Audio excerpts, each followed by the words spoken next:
മഹാഭാരതത്തിൽ അന്തർഗതമായതും അത്യന്തം വിജ്ഞാനപ്രദവുമായ ഒരു ആഖ്യാനമാണ് യക്ഷരൂപം ധരിച്ച യമനും യുധിഷ്ഠിരനുമായുള്ള സംവാദരൂപത്തിലുള്ള യക്ഷപ്രശ്നം. യമധർമ്മൻ ഉന്നയിക്കുന്ന അതിക്ലിഷ്ടമായ 126 ചോദ്യങ്ങൾക്ക് യുധിഷ്ഠിരൻ നൽകുന്ന ഉത്തരങ്ങൾ ഓരോന്നും അത്യന്തം ഉചിതവും അത്ഭുതകരവുമാണ്. യക്ഷപ്രശ്നത്തിന് മുന്നോടിയായി നടന്ന സംഭവങ്ങൾ ചുരുക്കി വിവരിക്കാം. പാണ്ഡവരുടെ വനവാസകാലത്ത് ഒരിക്കൽ അവർ ഒരു മുനി അഭ്യർത്ഥിച്ചതനുസരിച്ച് ഒരു മാനിനെ തേടി പുറപ്പെട്ടു. മാനിൻ്റെ കാൽപ്പാടുകൾ നോക്കി പിന്തുടർന്ന അവർ ഒരു ഘോരവനത്തിൽ എത്തിച്ചേരുകയും അവിടെ വെച്ച് യുധിഷ്ഠിരന് അത്യധികമായ ദാഹം അനുഭവപ്പെടുകയും ചെയ്തു.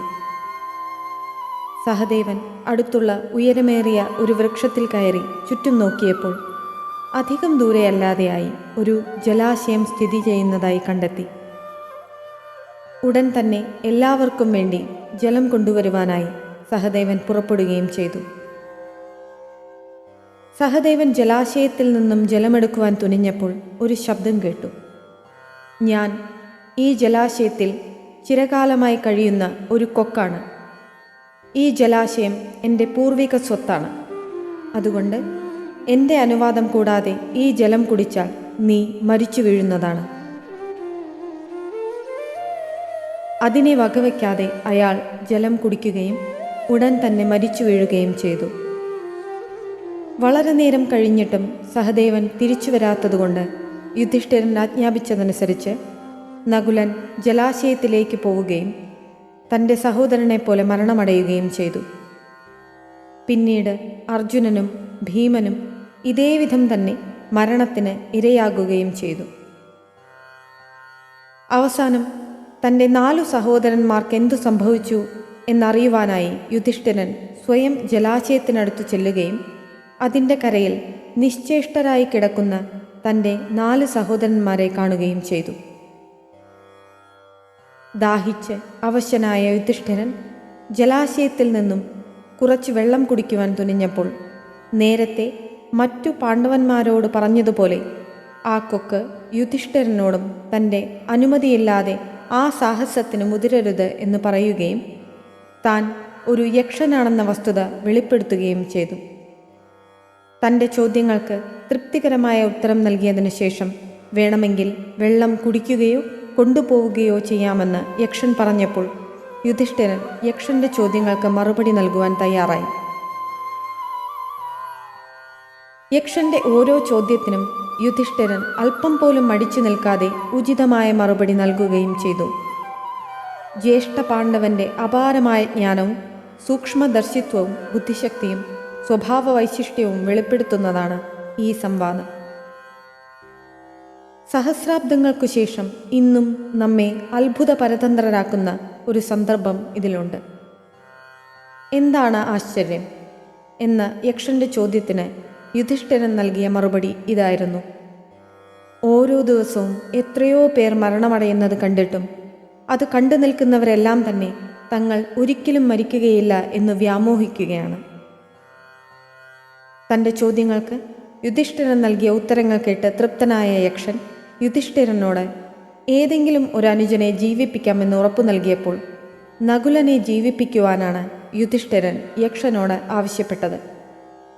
ഇത് യക്ഷനെ വളരെയധികം അമ്പരപ്പിച്ചു. 1000 ആനകളുടെ ശക്തിയുള്ള ഭീമനെയും വില്ലാളി വീരനായ അർജുനനെയും ജീവിപ്പിക്കുവാൻ ആവശ്യപ്പെടാതെ നകുലനെ ജീവിപ്പിക്കുവാൻ ആഗ്രഹിക്കുന്നത് എന്തിനാണ് എന്ന് യക്ഷൻ ചോദിച്ചു. യുധിഷ്ഠിരൻ മറുപടി പറഞ്ഞു, ഞാൻ വളരെ ധർമ്മനിഷ്ഠയുള്ള ഒരു രാജാവാണ്. ധർമ്മത്തെ രക്ഷിക്കുന്നവരെ ധർമ്മം രക്ഷിക്കുകയും അതിനെ ഹനിക്കുന്നവരെ അത് ഹനിക്കുകയും ചെയ്യുമെന്ന് എനിക്കറിയാം. എനിക്ക് 2 അമ്മമാരുണ്ട്, കുന്തിയും മാദ്രിയും. ഇവർ 2 പേരും എനിക്ക് ഒരുപോലെ പ്രിയപ്പെട്ടവരാണ്. ഇന്ന് കുന്തിയുടെ മൂത്ത പുത്രനായ ഞാൻ ജീവിച്ചിരിപ്പുണ്ട്. എന്നാൽ മാദ്രിയുടെ 2 മക്കളും മരിച്ചു കഴിഞ്ഞു.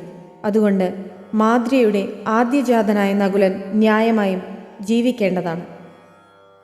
യക്ഷപ്രശ്നത്തിലെ ഏറ്റവും മർമ്മപ്രധാനമായ അംശമാണ് ഇതെന്ന് നമുക്ക് അനുമാനിക്കാം. സകല ശാസ്ത്ര വിശാരദനായ ഒരാൾക്ക് ഏതു ചോദ്യത്തിനും നിഷ്പ്രയാസം ഉത്തരം നൽകുവാൻ കഴിയും.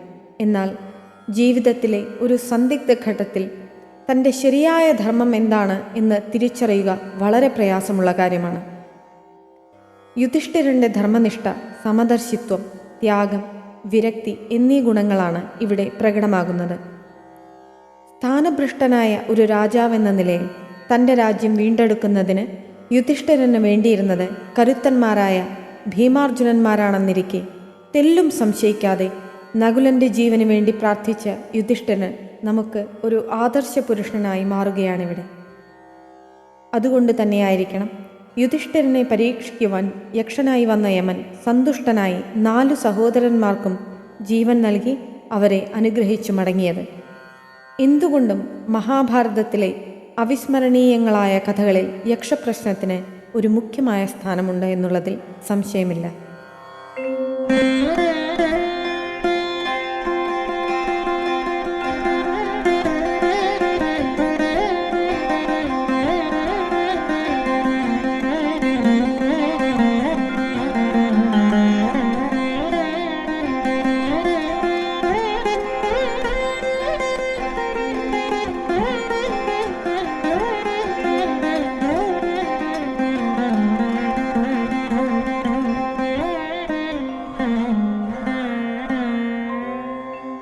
സദദർശഹതാൻ ഭ്രാതൃം ലോകപാലാനിവച്യുതാൻ യുഗാന്തേ സമനുപ്രാപ്തേ ശക്രപ്രതിമഗൗരവാൻ.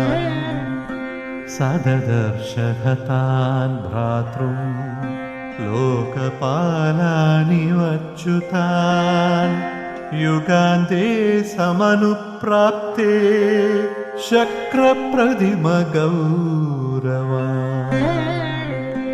വിപ്രകീർണധനുർബാണം ദൃഷ്ട്വാ നിഹതമർജുനം ഭീമസേനം യമൗ ചോഭൗ നിർവിചേഷ്ടാൻ ഗദായുഷഃ.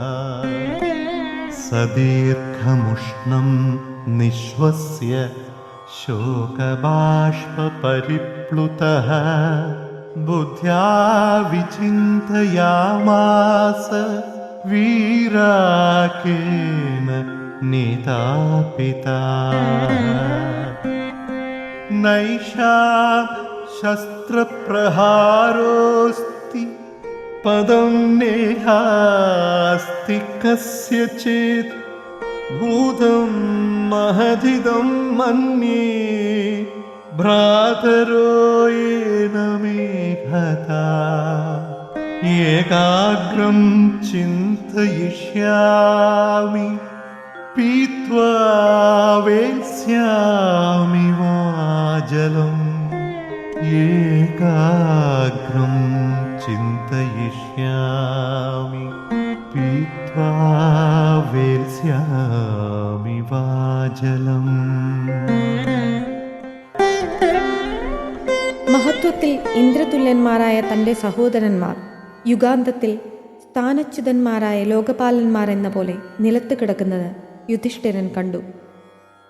നിലത്ത് വീണു കിടക്കുന്ന ചാപബാണങ്ങൾക്കരികിൽ നിശ്ചലനായി മരിച്ചു കിടക്കുന്ന അർജുനനെയും ഭീമനെയും നകുല സഹദേവന്മാരെയും കണ്ടിട്ട് യുധിഷ്ഠിരൻ ദീർഘനിശ്വാസം ചെയ്ത് ദുഃഖബാഷ്പം പൊഴിച്ചുകൊണ്ട് ഈ വീരന്മാരെ ആരായിരിക്കും വധിച്ചിട്ടുണ്ടാകുക എന്ന് ചിന്തിച്ചു.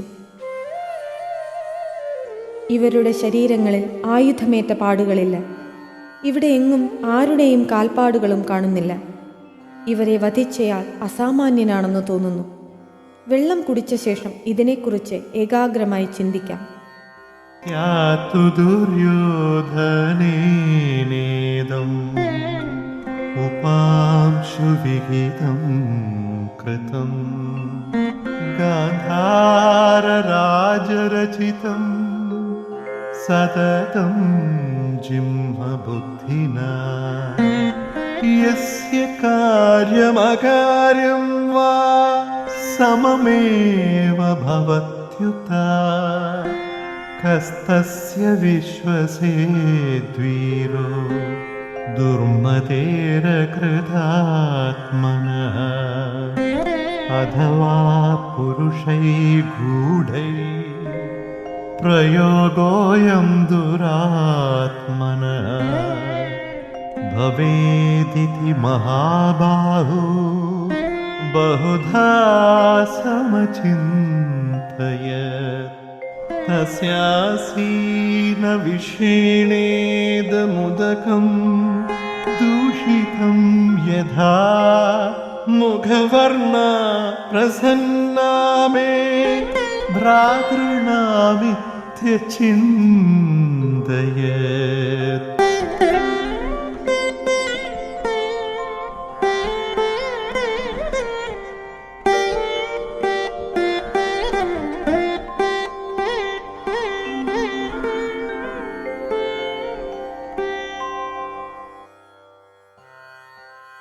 ദുര്യോധനൻ പറഞ്ഞതനുസരിച്ച് വക്രബുദ്ധിയായ ശകുനി ചെയ്തതായിരിക്കാം ഈ കൃത്യം.